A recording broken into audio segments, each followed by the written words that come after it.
मी सर्जेराव सोनवडेकर, वनपरिक्षेत्र अधिकारी सांगली।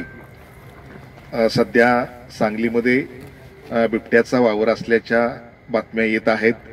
दिनांक 14/11/2025 रोजी बिबट्याच्या पाऊल खुणा वन विभागाला आढळून आल्या आणि त्यानंतर वन विभागाने त्या ठिकाणी जलद कृती दल आणि वन कर्मचारी यांच्या माध्यमातून सदर ठिकाणी कर्मचारी तैनात करून त्या परिसरामध्ये गस्त करत बिबट्याच्या हालचालींचा मागोवा घेण्याचा प्रयत्न केला।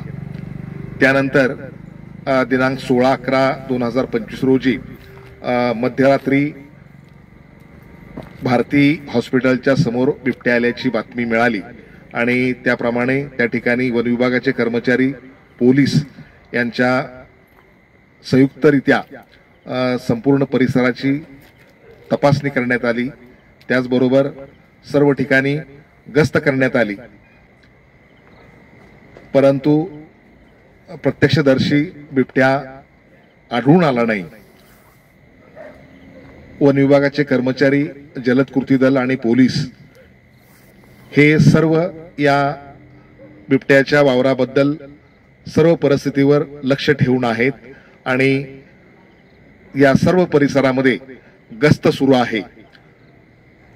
सध्या एआयच्या माध्यमातून काही लोक चुकीच्या अफवा पसरवत आहेत, काही चुकीचे फोटो व्हायरल करत आहेत। त्यामुळं नागरिकांच्या मध्ये भीतीचं वातावरण तयार झालेलं आहे। तरी आमचं वन विभागामार्फत सर्व नागरिकांना आव्हान आहे की अशा खोट्या अफवावर विश्वास ठेवू नका।